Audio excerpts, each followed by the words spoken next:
Sanders patiently running. Sanders good cut and another block. Sanders still going inside the 40.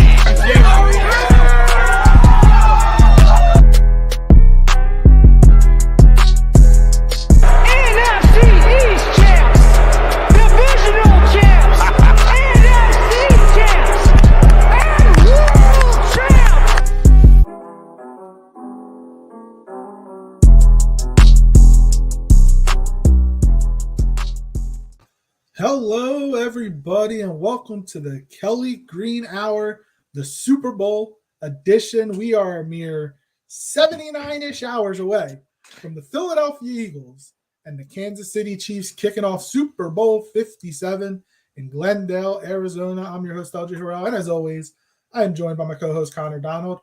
Connor, we're almost there. This week has been taking forever, but we're slowly but surely getting to the point where we get to watch some Super Bowl 57. Yeah, man, it's been a really long, really slow week. And last week was too. And the lead up to the Pro Bowl, the Pro Bowl was so disappointing, so stupid. And then I get it when the players are involved and it's super exciting and the media day's fun for them. But it's just not the same watching media personalities ask really stupid and pointless questions. I get it. It's fun for them and it's part of the moment, but it just makes the weeks drag on because they're all talking about the game. They're all talking about looking at after the game and the post, the off season and all this stuff. And I'm like, I just want this game to happen, man. I think it's going to be a really good game. So I'm pumped to start talking about it. Yes, definitely cannot wait. For Sunday, we finally get through get through everything. We finally get through it all, and we'll be able to talk or watch the game. I can't wait for that. Before we get started, as always, follow us on Twitter at Kelly Green Hour. Follow Connor on Twitter at Connor10. Follow me on Twitter at LJ Harrell54. Follow the Painted Lines on Twitter and YouTube at the Painted Lines, and follow Edge of Philly Sports on Twitter, Facebook, and YouTube at Edge of Philly Sports or EOP Sports. And if you're joining us live, let us know your thoughts on the game. Leave a comment. We'll definitely we'll definitely bring it up and chat about it. But so, Connor, first thoughts. Let's go to opening. I just want to talk the opening night of media. Seeing Andy Reid with Fletcher Cox and Brandon Graham and Jason Kelce, and just seeing Andy Reid in general. I mean, he hasn't been the Eagles coach in 10 years, but we know he was here for 14 years. What were your thoughts on all of that during the opening night, media night? It was just cool to see. Like I said, I love seeing all the media attention and see some of the questions, like I said, are really stupid, but you like seeing the interaction of the players. It feels like Jalen Hurts' personality is really shining through a bit. Like I saw somebody post, I've never seen Jalen Hurts smile so much. It feels like he's been able to kick back and let loose a little bit. And that's so true. Maybe it's because of the comments made by Jeffrey Lurie that he has nothing left to play for. Maybe it's that he made it. This is a big game. This is what he's been working up to, proving all his doubters wrong. So it's really good to see him the way that he has been. The interaction between Andy Reid and the players is awesome. It's always awesome. If things could have been different, we'd probably still have Andy Reid right now. I would have preferred it that way, but we know that change is necessary in football. Change is inevitable, and sometimes they find that success, they reincarnate that success that they had or were trying to get to with their old team just because they need a change of scenery. And we've kind of seen that with some coaches, how things died down with Doug Peterson. He went to Jacksonville. He's reviving Jacksonville. It's kind of looking like the early days of his time in Philadelphia when he was turning us around and turned us into a Super Bowl contender. So it's just really cool to see all the interaction. And that's the fun part about the media night, not listening to the media ask the questions. I find that extremely irritating because a lot of them are really stupid, like I've said a few times. But the interaction between everyone is just so fun. And the biggest thing that stood out to me was the camaraderie of this team. Everybody can't say enough good things. And if there was enough money to go around, this whole team would be back again next year. I guarantee it would. And it's unfortunate that it's not going to happen that way, but you can definitely tell there's so much more camaraderie. While people are hating on Philadelphia, the team saying, I would come back. I love it here. Who wouldn't want to be here? So that's what stands out to me. Jalen Hurts' reaction and the camaraderie of the team and how they're all standing together. And despite what people are saying about Philadelphia, they're saying, screw what other people are saying. Philadelphia is awesome. Everybody should want to come here. Going back to what Jeffrey Lurie said about Jalen, do you agree that he doesn't have anything to play for? I do feel like if and I heard this on the radio this week, and it's kind of true. And I'm a big I love Jalen in college, but in the biggest games in college, he wasn't that good. In the playoff game last year, he wasn't that good. Even in this year's playoff games, they haven't needed him to be good, because the Giants aren't good, so they were able to run right through him. The Niners didn't have a quarterback, so he didn't have to throw the football, and they were able to run right through him. Do you? I do think that he kind of does have something to prove in this Super Bowl. Like, they could go out there, and it could be a high scoring game, and the Chiefs win, and be like, all right, that wasn't Jalen's fault. That was just Patrick Mahomes being Patrick Mahomes. But he could also go out there, and it could be 28-0 at halftime, and he's just having a crap game. I do kind of sort of think that he does have still has a little bit to prove, and I think he would agree with that. Absolutely. I think he still has something to play for. You can get, all the discussion right now, is it 45 million? Is it going to go past $50 million? You win the Super Bowl, you are going north of 50 million without a doubt. But if you don't win the Super Bowl, maybe you have a bit to talk about, especially like you said, if things get really ugly and he kind of throws up the Tampa Bay game of last year. But we hope, I guess we don't know, but we hope that he's not going to return to that form, and that he's learned a lot and he's come a long way this season. But yeah, there's always something to play for. Even once you get the contract, you should still be playing for the team, for the wins, for the Super Bowls. You should to live up to the expectations of the contract you're given. There's always something to play for, and that's why, Lurie's going to say it just for the sake of, this is our guy. We're not even going to discuss quarterback in the offseason. There's no need to. Don't overreact to anything done at the quarterback position. This is Jalen's team. He's just really throwing everything behind Jalen Hurts, maybe to boost his confidence and keep his confidence up going through this week, going through that first Super Bowl week, and knowing that, because it's your first one. Lurie's been here before. He knows what to say, and to keep his quarterback focused on the game. It's difficult to say. I really didn't feel the comment was necessary, but I get where he was coming from in regards to, if there's anybody questioning an extension, don't worry, it's happening. I think might more or less be where he was going with it. Not necessarily that Jalen had nothing to play for, but just kind of to get ahead of the Philly media and say there's a contract extension coming. Do not even discuss other quarterbacks or the prospect of doing anything different and deviating away from him. That's kind of what I felt of it. But there's definitely something to play for. I think there's always something to play for. And based on the mentality and the way that Jalen talks, I agree, LJ. I think he would agree 100%.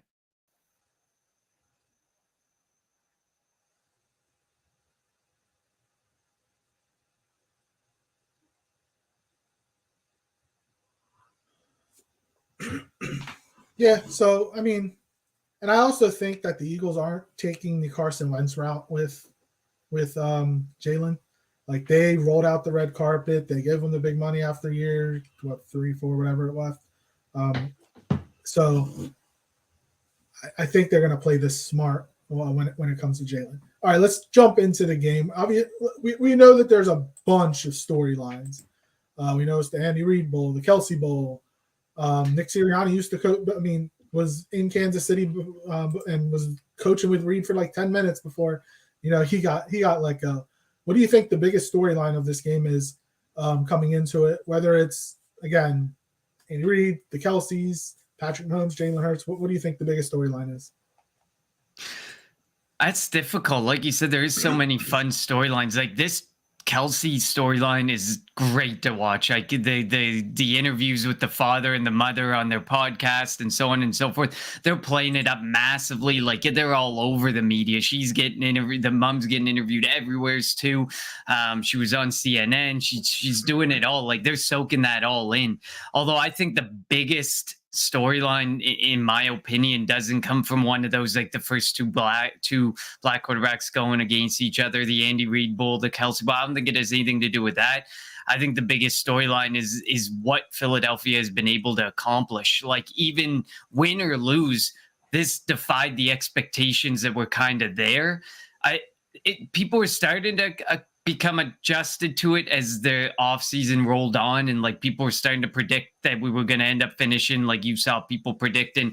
We thought it was crazy to think about predicting only a couple losses or 3-4 losses, and here we are completely wrong about it. They've defied expectations, and Howie has proven. I feel like there's been a lot proven by Howie, a lot proven by Nick Sirianni, a lot proven by Jalen Hurts. There's just been, and that's the biggest storyline to me, is that there still is disrespect, and you can tell, like you still see guys like Chris Sims who just will not back down on anybody could go into that offense and just win, or Jalen Hurts still isn't a top 10 quarterback, or so on and so forth. They just ignore all of that and they just keep going, and they keep finding success. They keep finding ways to win, whether ugly, whether good. They didn't have to win pretty last week or 2 weeks ago. And that's one of the big things. Like people talk about, well, if they were healthy, the thing is they played to, the game and the way that the game went, and that's how the game went. So I know that the media, and I know guys like Brandon Ayuk and Christian McCaffrey are sitting there saying the refs screwed us. The game was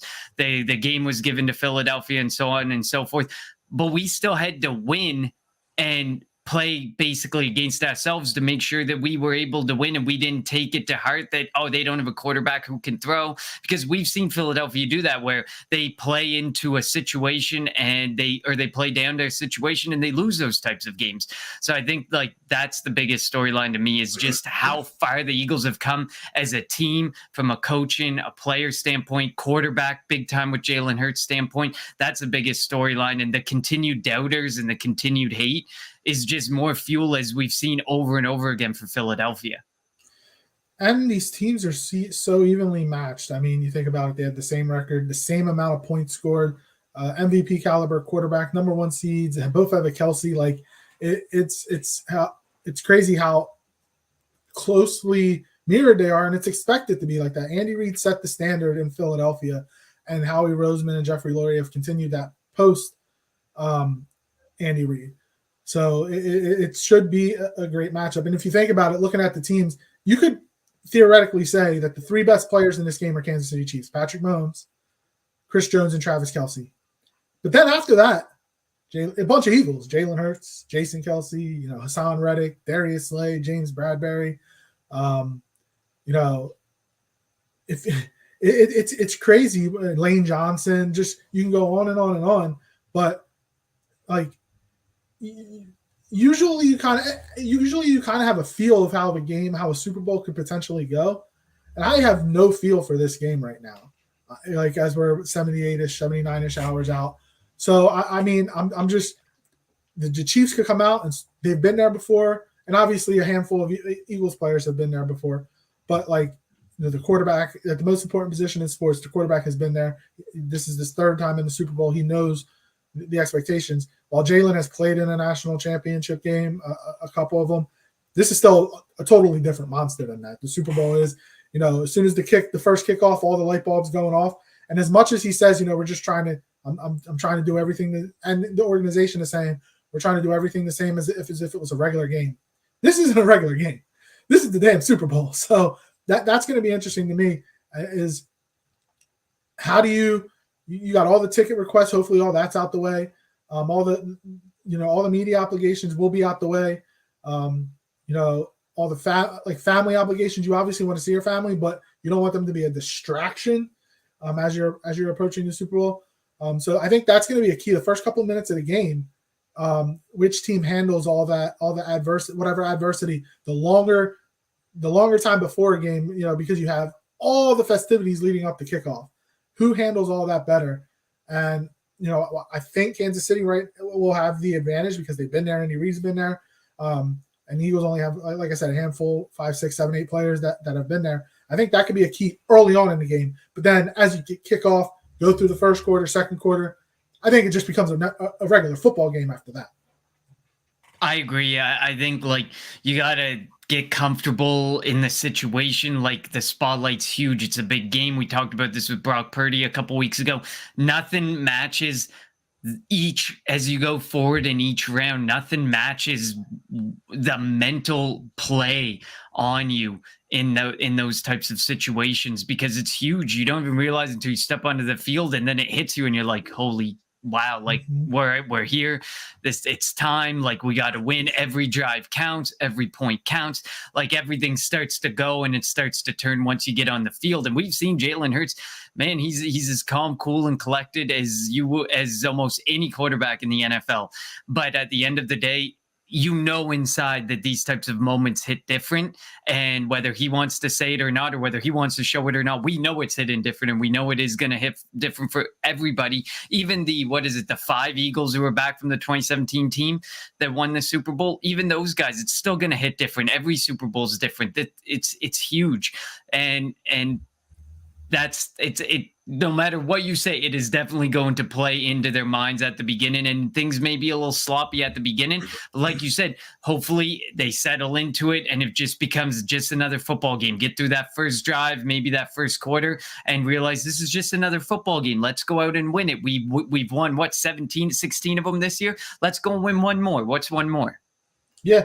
And then I think, before we jump into the X's and O's of it all, there's no hate, and I don't like using the word hate because there's not really hate between teams, but let's be real. There's really no hate between these two teams. Travis Kelce with the brothers being on these teams, they hang out in the offseason probably. I'm not saying that Patrick Mahomes is going to be best friends with somebody from the Eagles, but there's no ill will, I don't think, there's no former Chiefs on the Eagles that have an ill will for being cut. There's no, besides some of the coaching staff, I don't think player-wise, there's no former Eagles on the Chiefs. So it's just you kind of want some animosity between the players, but and the teams. But there really isn't this here. Obviously, you can have that. They'll play up the Kelces will play up the sibling rivalry.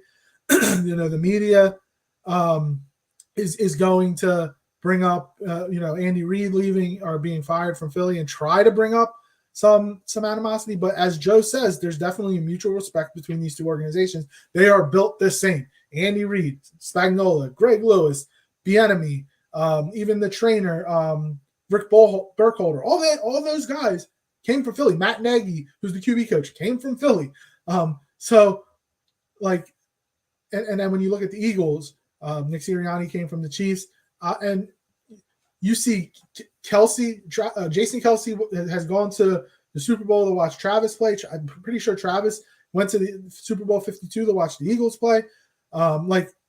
It's just a brotherhood that you don't see when two teams, if this was when the Eagles and the Patriots played, you saw Tom Brady wanted nothing to do with Nick Foles. And when he beat him, definitely didn't want nothing to do with him. It's not going to be like that.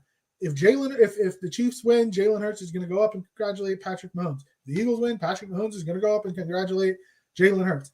There is just that respect between these two organizations that I think will make this game even more fun to watch, because we're not going to be sitting there. Is there going to be a fight like there was the NFC Championship game when Trent Williams is trying to throw people?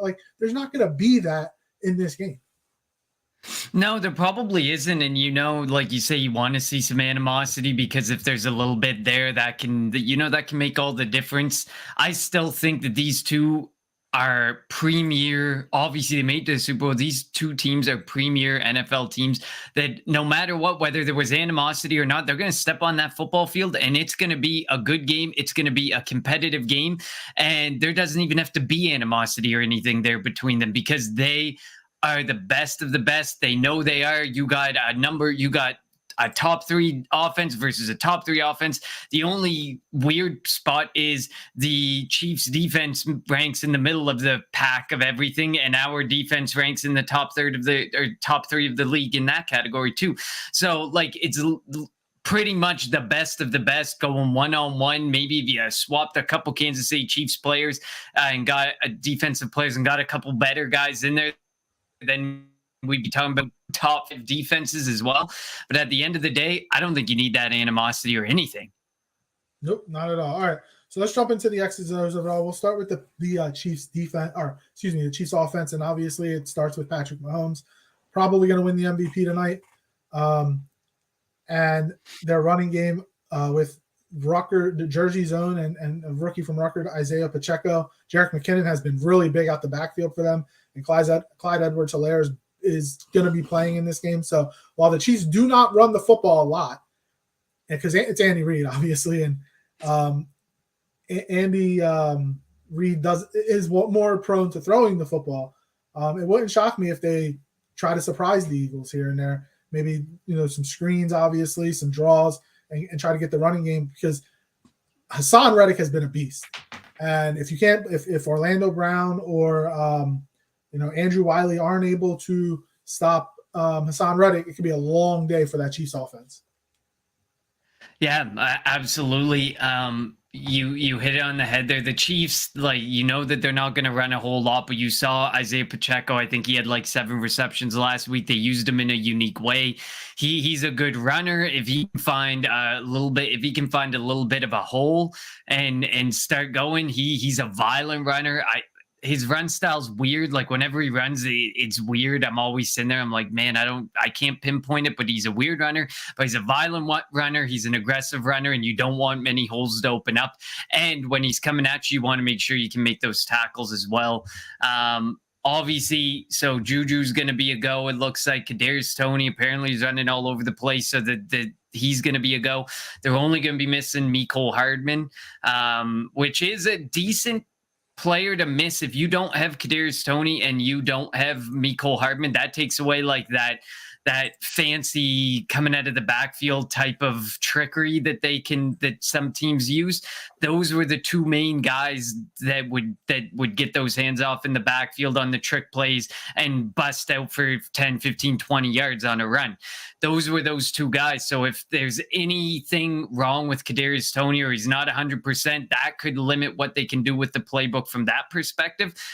But last week, MVS stepped up big time. Marquez Valdes-Scantling stepped up big time. Juju, if he's healthy, we know that he can inhale targets and do what he's got to do with it.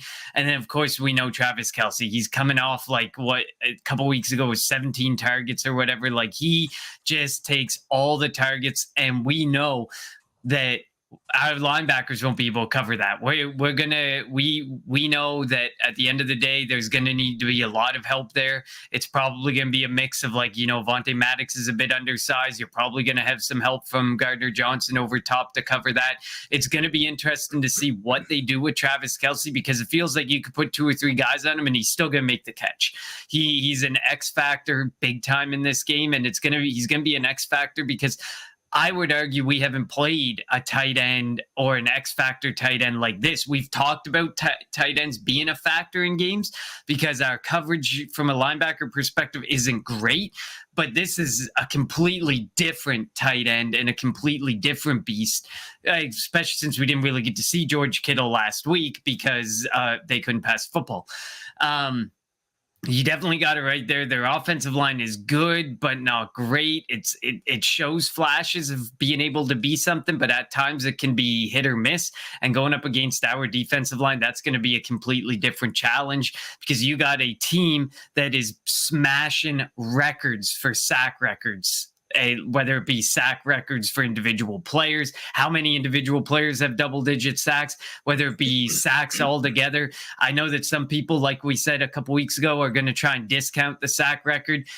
The sacks, it's still sacks are sacks. And I think it was Hassan Reddick or somebody had mentioned, their splash stats. And for some people, if it was anybody else, it's going to matter. But because it's us, it doesn't matter kind of statement was made. And it's kind of true. Because you look at Trayvon Diggs last year and his interceptions, everyone went crazy and forgot that, he gave up over 1,000 yards.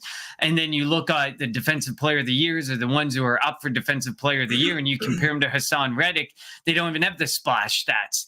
So or they have it, but maybe on par or less than Hassan Reddick. So it is really bizarre how all that works. But at the end of the day, we know that this defensive line is really good and they can get pressure. And whether it always ends in sacks or not, we have been seeing a guy like Hassan Reddick causing complete chaos back there. And we saw in the last Super Bowl that the Chiefs played in against Tampa Bay. Tampa Bay's defensive line won the game for the Buccaneers, and the Chiefs had to go out and pretty much rebuild their offensive line. So that could be another way for the Eagles to go about, trying to rattle.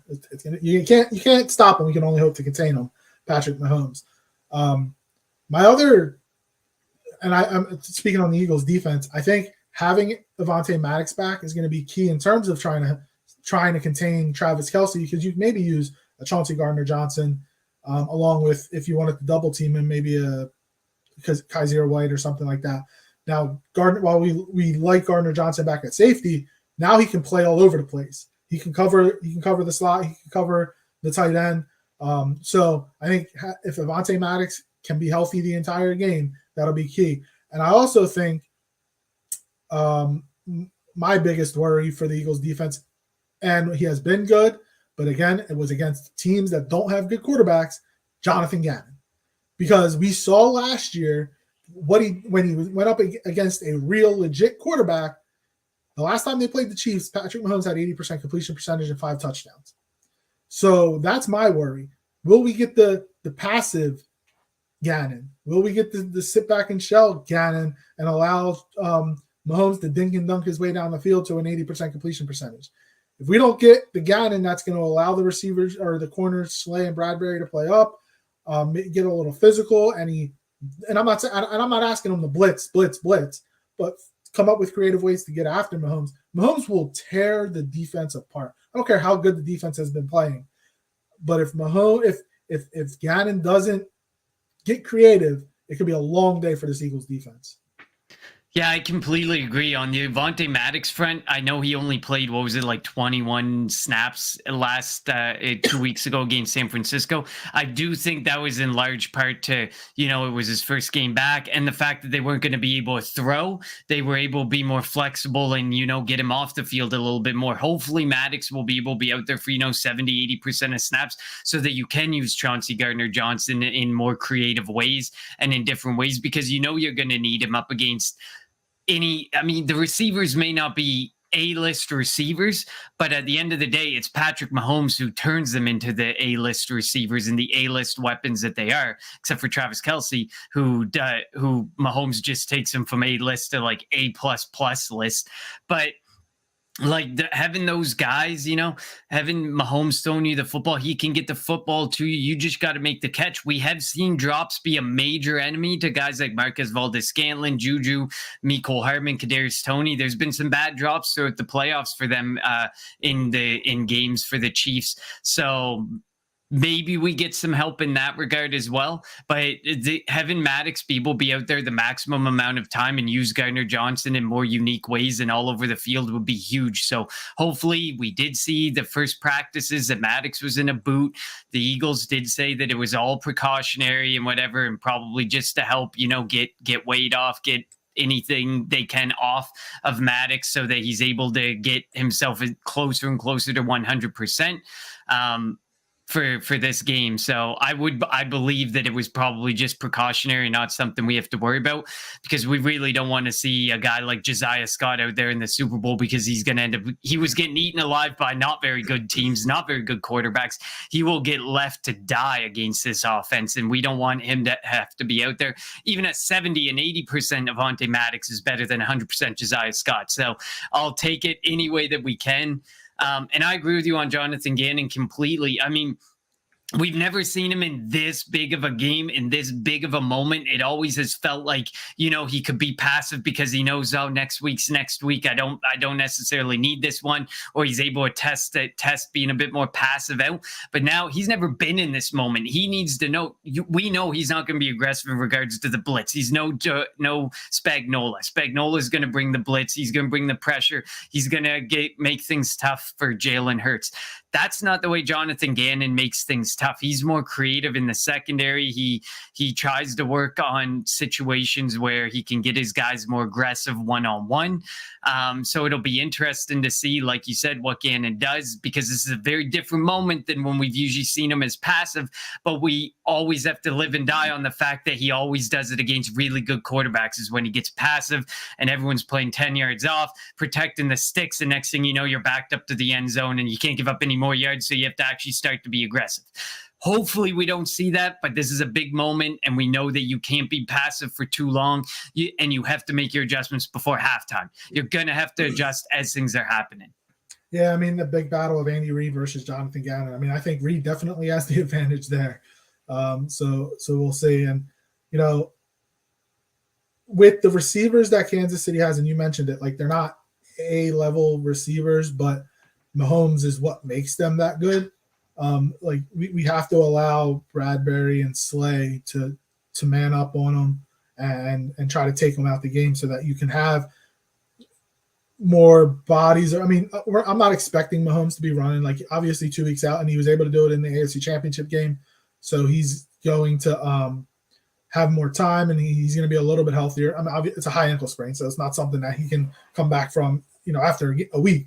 But I do expect him to be a little bit more mobile, which, if the ends are getting too far upfield, Mahomes will have no issue stepping up, finding Kelce in the middle of the field, which is the Eagles', I think, weakness on defense is that middle of the field. So that's where Kelce, I think, will be able to expose. So that'll definitely be interesting to see. Let's jump over to the Eagles' offense. And it obviously starts with Jalen Hurts, and he hasn't been good since the injury throwing the ball downfield. And I think that's going to be key, being able, because I think A.J. Brown and Devontae Smith are going to be able to beat McDuffie and beat L'Jarius Sneed. They're going to be able to win their matchups, but can Jalen Hurts hit them down the field? That's going to be question number one, because he will get the protection. I know Chris Jones and Frank Clark, they're really good, but the Eagles' offensive line is the best in football, so I think they'll give him time. I don't know if it's the injury. I don't know if it's jitter. I don't know what it is, but the last couple of weeks, the last couple of games, while he hasn't needed to, he's going to need to be able to hit a play down the field in the Super Bowl. The question will be, will he be able to? Absolutely. I agree. And I mean, that's definitely going to be a difference maker, because this secondary really isn't that good. You look at it, L'Jarius Sneed, the big name, the big guy, he's given up a 70% receiving rate at 713 yards. You look at the linebackers, Nick Bolton and Willie Gay, they're both giving up 90% reception rates. And then you look at like Trent McDuffie, you look at Reed, you look at Thornhill, they're all giving up well north of 60% receptions. So you should be able to take advantage of this. They're not that great in coverage. They are more aggressive, and we know that that's a Spagnuolo defense there. They are a lot more aggressive. They will man up. They will make your day tough. And I agree with you. I think that this is going to be something where I think A.J. Brown needs to be taken advantage of. Since the playoffs, we haven't really seen him used as much, even more since dating back almost to when Jalen Hurts got hurt. We haven't been seeing A.J. Brown used as much or as effectively as we had been seeing it prior to his injury. So we're definitely going to need to have a big game out of him, hitting the big play to Devontae Smith. We saw that was a massive game changer, a huge shift in momentum when he was able to hit that big play that wasn't actually a play, but we got away with it against San Francisco. Those types of big plays are going to be needed, and they're going to have to happen a couple times. You got to be able to open things up. You can't just be throwing within the first 10 yards and hoping that hoping that the run game gets going. No, everything goes hand in hand. You got to be able to work all parts of the field, and he has to be able to start getting that ball downfield. One of the big things about Patrick Mahomes, that man is hurting. You absolutely know that man is in a lot of pain. It's all or nothing. I get it. There's a difference between the shoulder and the knee or the ankle. I get it, but you gotta just get whatever you gotta get for your pain tolerance, and then it's all on you. And there's no bigger moment than this. You gotta unleash. You gotta be able to play through that injury. We saw it last week with Patrick Mahomes. Man, there was times he got up limping, and you could tell that man is fighting through something really painful, probably on point with what Jalen Hurts He's is probably definitely going through. not coming off the field ever. They'll have to hide his helmet. Exactly. They'll And I grab somebody respect the else's hell helmet out if of need him. be. I respect the hell out of him. The guy knows that these are big moments. These are moments that you're not, well, they may get them more frequently because it's the Kansas City Chiefs and they've been insane the past few years. But you know these moments aren't always going to happen. An injury, you know there's a lot of guys fighting through things. You know, after this game, come Monday, Tuesday, we're going to get Lane Johnson. Well, we know Lane Johnson's playing through something and Maddox is playing through something. We're going to get all those reports of this guy's playing through this and that and this and that. We know everyone's playing through something, but you got to be able to put it aside and be the Jalen Hurts that you were earlier in the year, because those big plays are what open it up so you can get some runs, so Miles Sanders can break some big runs. Kenneth Gainwell, who's been on fire in the playoffs, can get some big runs. You need to be able to open the field up and use everything outside the numbers, inside the numbers, from 0 to 10, negative like screen plays even. He's got to be able to hit everything. It's got to be one of his best games. And we haven't really seen a good game from Jalen Hurts since before that Chicago game. Really, the games have been touch and go. He, like you said, he hasn't had to be, but it's not like he's put any effort to make them look any better. They were ugly. A lot of those wins were ugly wins, and he made them remain ugly wins with the way that he was playing. So he's got to put that all aside. He's got to be the Jalen Hurts we saw prior to the injury, whether he's at 80% or 75% or 100%. We need him to be playing like he's at 100%. Yep. And even if he, like you said, even if he's not, it's going to be important that he just goes out there and does what he does. And I expect the full gambit of plays. You're going to see a bunch of RPOs. I will be interested to see if Spags uses Nick Bolton maybe, or Willie Gay. Probably Nick Bolton if they were going to spy Hurts. But if Hurts is able to throw the football, it's going to be tough to spy him, because we saw early, like in the Dallas game in Philly, when he had Micah Parsons on skates. Like, he was able to run, he was able to throw, because he had that full gambit ability of plays. So that'll be interesting to see what the Eagles offense is going to come out. Are they going to come out running the football? Are they going to try to establish the pass to back the Chiefs defense up? But like you said, Spags is going to come after him, because this offensive line for the Eagles is really good. So you have to find a chink in the armor. And if that's bringing 6 so that there's only 5 to block, and you have to force Jalen Hurts to miss, make somebody miss, that's what you do until he beats you. And if he beats you early on, it can be a long day for the Kansas City Chiefs defense. Absolutely. I mean, I'm looking at it now. Pressured completion percentage for Jalen Hurts, 34.5%. That's 26th among all quarterbacks. Clean pocket percentage, 74%. It's second among quarterbacks. You know that he is much better. Most quarterbacks are much better with a clean pocket, but in games where we've seen teams kind of bring the pressure to Jalen Hurts, the offense hasn't been able to look as effective as we like to see. And we know that Spags is a guy who's going to bring that pressure. He's not afraid to do it. Now, he's not going to do like cover 0, like we're not Greg Williams here, but he is very methodical with how he brings pressure, when he brings pressure. He's one of the smartest defensive coordinators in the league. And you look at that pressure completion percentage, and Jalen Hurts struggles once the pressure comes. He needs to be given time so he can make a decision. Do I run? Do I see an opening to run? Do I throw the ball deep, like waiting for the play to transpire? Do I find Dallas Goedert or Gainwell close? He needs the time to make a decision. I think he's a good processor, but he's not as quick as we would like him to be sometimes. And when the pressure comes, that's when you really see that weakness and that kink, like you kind of say, that he doesn't necessarily have the processing ability. Like Patrick Mahomes, he makes things happen just like snap a finger. If the pressure hits him right away, the ball's gone. he's taken the hit, but the ball's gone and he's already found someone to throw to. That's not something we necessarily see from Jalen Hurts, and we're going to probably need to see from Jalen Hurts. Be prepared, know where your safety valve is going to be and where you can get the ball out quick if pressure comes, because you know that I would probably say on a good nearly half of his dropbacks on Sunday night, he's going to be under some sort of pressure. So he's going to have to be able to make plays and know where the players are to make sure that he's not taking sacks. He's not making his offensive line take bad penalties. He needs to know he needs good, high football IQ and to make things happen out of what could be nothing at times. And Joe makes a good point. It's okay if Hurts isn't 100%. The team will rally around him to bring him the win. They'll fight for him. That is true. Like, the one thing this team loves playing for Jalen Hurts and this coaching staff. But, like, as big of a fan as I was of Carson Wentz, he was standoffish, I guess, for lack of a better term, when it came to stuff with the team. So that you don't see with Jalen. They will play for Jalen Hurts. And they will do what needs to be done. I mean, they know that Jalen will do everything he can do in his power to help them come away with the victory. Yeah, absolutely. I agree. And just a couple more from the offensive side of the ball. The matchup with Chris Jones will be really interesting to watch. When I was looking at PFF at his breakdown, he's played all over. He's been a tackle. He's been on the right end. He's been on the left end. In the last 4 or 5 games, he has been on the left end, which would put him up against Lane Johnson, right? Yeah, left end. So he'd be going up against Lane Johnson, right tackle.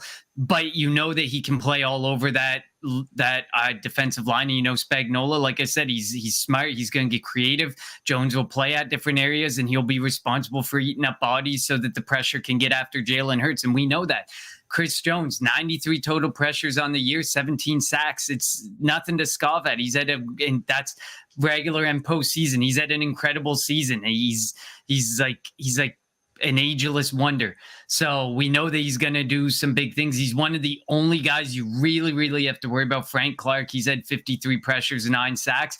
After that, nobody has more than 5. George Karlaftis has 8, but no one really. Outside of that, there's not really a whole lot from a sack perspective. So you've got to be able to shut down a guy like Chris Jones, Frank Clark, George Karlaftis. You got to be able to make sure that those guys are not getting after the quarterback and that the offensive line is doing their job, because you know that you're going to have Kenneth Gainwell or Miles Sanders or a tight end. Just don't let your tight end be blocking Chris Jones or Frank Clark, because we saw it last week. Look what happens when you try and get a tight end to block. That's what happened to Brock Purdy's hand. Not a dirty hit like some fans are saying in San Francisco. That's what you get when you have a bad plan for a very good edge like Hassan Reddick. So it's going to be interesting to see what they do with Chris Jones. But no matter what, hopefully he's on Lane Johnson's side a lot, because Lane Johnson has been the most consistent guy. Even though he's playing through something, he says he felt better since it ripped. So we can expect Lane Johnson's probably going out there as 100% Lane Johnson. And if Chris Jones is there often, we've seen what Lane Johnson can do to some elite players and elite edge rushers. He shut Nick Bosa down, and I think having the 2 weeks off definitely helped a guy like Lane Johnson. But it is going to be a big test going up against Chris Jones. I think one of the things that Sirianni said, I think yesterday or the day before, the Eagles have been practicing the situational stuff that whether it's 2-minute drill, red zone, 2-point conversion, you have to expect the unexpected when it comes to Andy Reid and his offense. What do I mean by that? Against the Raiders, they did the ring around the rosy play. Like, you're going to see something from the Chiefs that the Eagles will see something from the Chiefs that they haven't seen all season long. Absolutely. That's the Chiefs. That's their offense. So the Eagles are going to have to be ready for that. If they get down into the red zone or they get down a third and 1, 4th and 1, expect Kelsey to go under center to sneak it.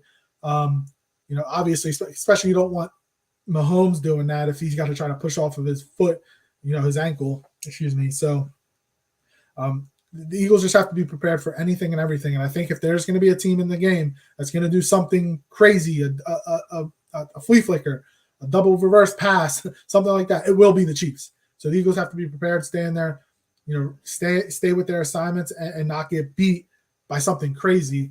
And if that's the way you lose a game, that would be a really heartbreaking way to lose. Yeah, absolutely. I mean, there's a lot of creative stuff. We know, like the Philly special. That was not something it was something they had been practicing all that year and getting ready for the perfect situation to use it. We know that Andy Reid probably has an entire page in a playbook of plays that nobody has seen, and like the ring around the rosy play, like those types of situations where he just says, "This is a good time to pull one out. Let's see if it works." You just never know when he's going to pull that out, like you said, to make that play. I think, like, moving into our impact players, I think for offensively, it's both tight ends because Dallas Goedert going up against, like I just said it, Nick Bolton, 73 receptions allowed on 80 targets for 658 yards allowed. Then you look at the other starting linebacker, Willie Gay. It's 47 receptions allowed on 52 targets for 351 yards.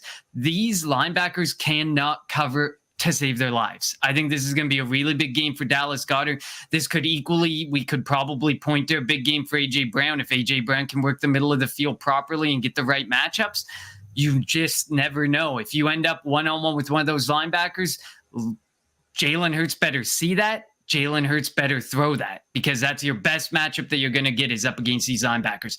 So Dallas Goedert's going to be my impact player, and Travis Kelce on the other side, because we have no one who can cover him in that way. You're going to have a guy over top prepared at all times, and then you're going to have to trust Avonte Maddox, who's very undersized, or a linebacker who is nowhere near, like TJ Edwards or Kaiser White, who's nowhere near as athletic as Travis Kelce. You're going to have a mismatch underneath, and you're going to have somebody prepared to have to be prepared to help out over top. So those are my two offensive players, if you want to give yours.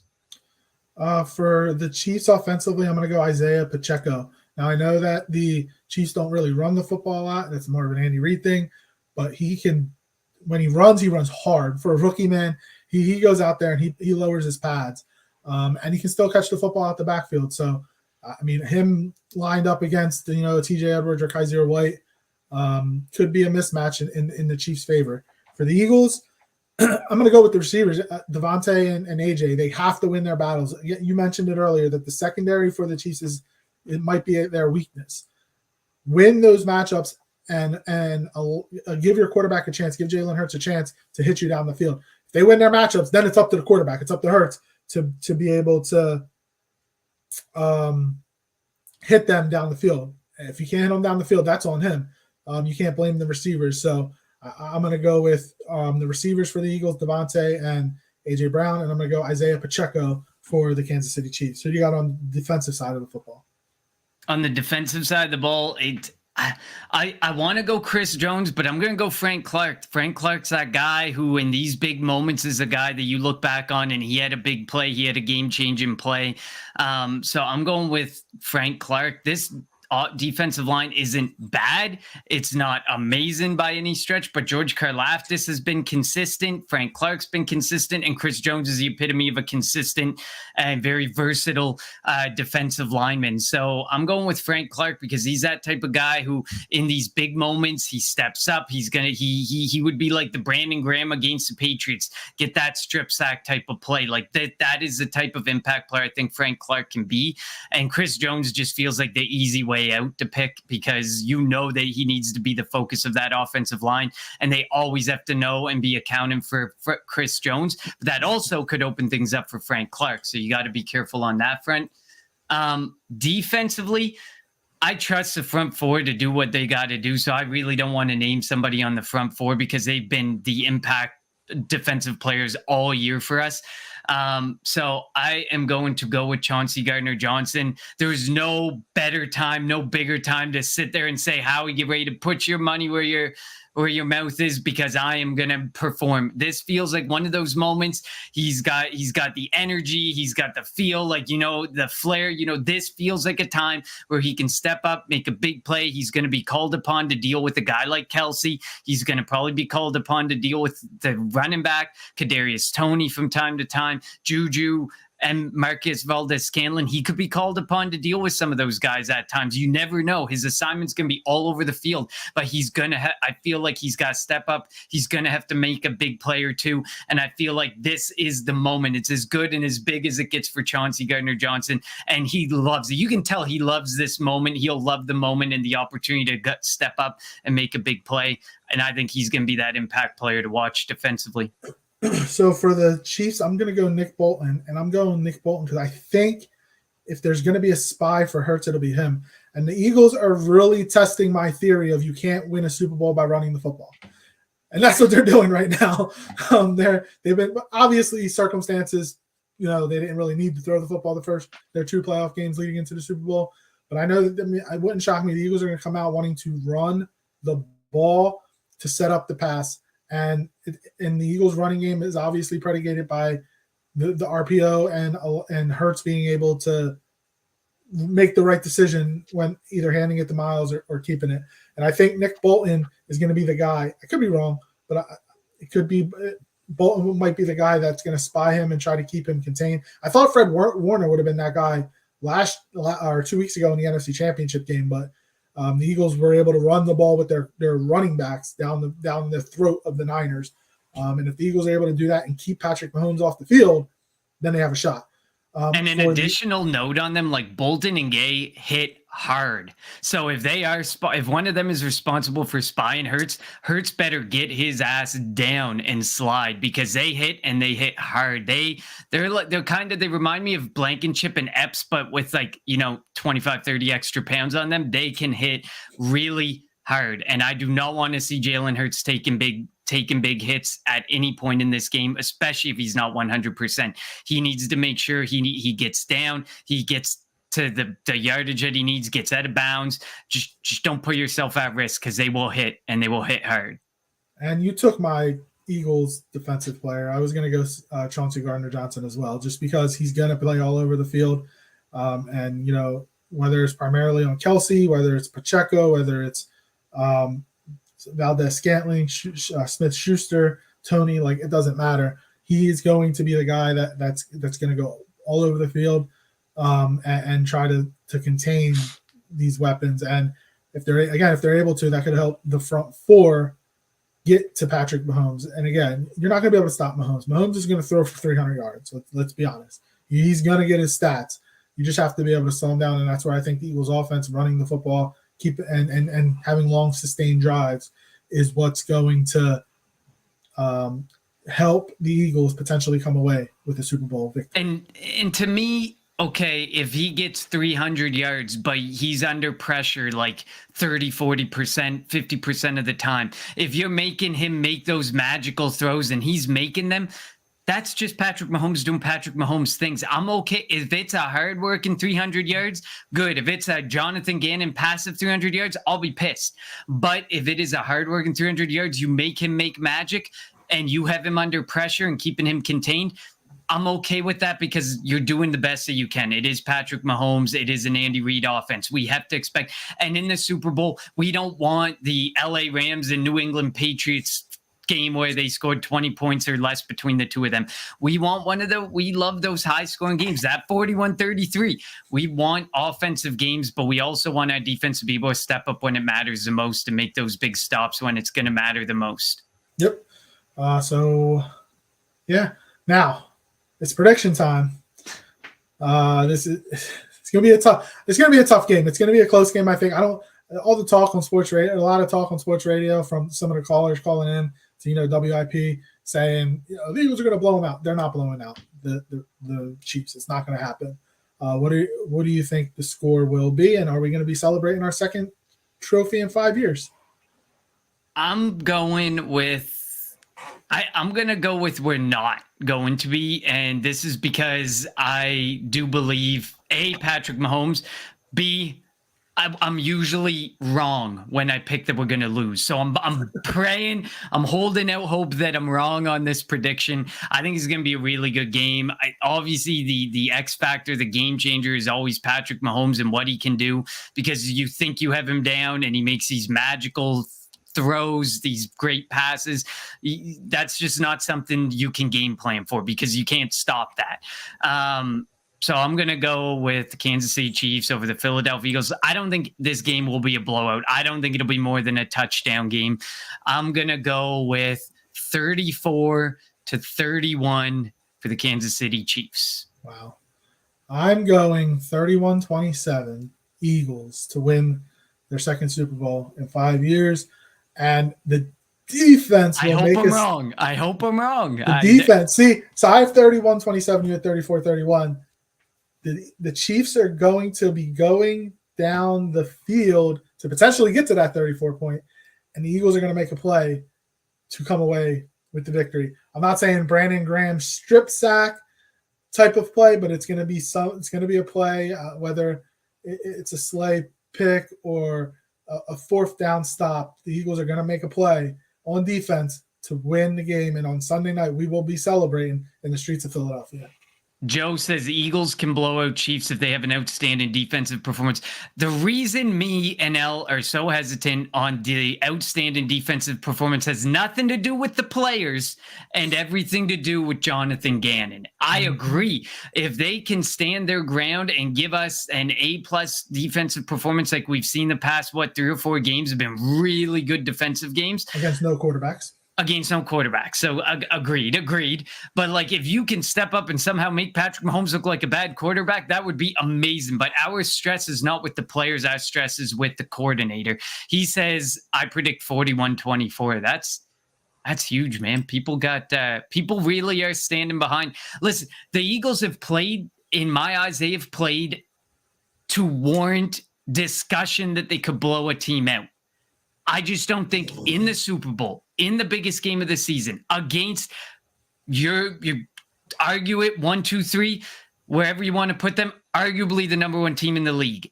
I don't see a blowout happening. I just do not. This is the biggest stage. This is Patrick Mahomes. This is Andy Reid. If I'm wrong, I will come on this show on Tuesday and be proud to admit I was 100% wrong if we blow them out. But it just doesn't feel like it's going to be there. Yeah, I find it hard to believe that it's going to be a blowout. But obviously any given Sunday, anything can happen. But we'll see what happens come Super Bowl 57, as we are a little over 3 days away from the game. What are your plans for Super Bowl Sunday, Connor? You got a party you're going to, or just going to sit back and relax? Haven't even really figured it out yet. We feel like we're going to relax, but I mean, it's tough. I got my girlfriend. She's like 7 months pregnant. Plus we got the toddler at home. So it makes it a little tougher to go out. But I mean, no matter what, Super Bowl, maybe something will pop up at the last minute. But for now, it's a stay in, easy night and pray and, losing about 5-10 years on my life with the heart attack that will definitely be induced. Yeah. Usually I'm able to enjoy the Super Bowl because obviously if the Eagles aren't in it, you just go wherever you're going to go, relax, eat and just enjoy the game. Now, I got my Eagles routine, where I don't eat the first couple of drives because I'm too nervous and whatnot, but we'll see what happens. But I can't wait for the game. You have the Chiefs winning 34-31. I have the Eagles winning 31-27. It should be a great game regardless of what happens. And it's 2 great teams, the 2 best teams in the NFL all year. So we should see something exciting on Sunday. I hope. Yes. So thank you everybody for tuning into the Kelly Green Hour. We appreciate your comments. We will be back next week with our reaction. Whether the Eagles win, whether the Eagles lose, we'll be back to go over Super Bowl 57 between the Philadelphia Eagles and the Kansas City Chiefs. As always, follow us on Twitter at Kelly Green Hour. Follow Connor on Twitter at Connor10. Follow me on Twitter at LJHarrell54. And before we go, Joe says, I got the whole family coming over, projector in one room, big screen TV in the others. That's the way you do it. That sounds like it's going to be a fun time. Enjoy the game, Joe. Enjoy the game, everybody. Thank you for tuning in to the Kelly Green Hour. And for one last time, for real, fly, Eagles, fly, baby. You want Philly? Yeah, let's do it. Sanders patiently running. Sanders good cut and another block. Sanders still going inside the 40.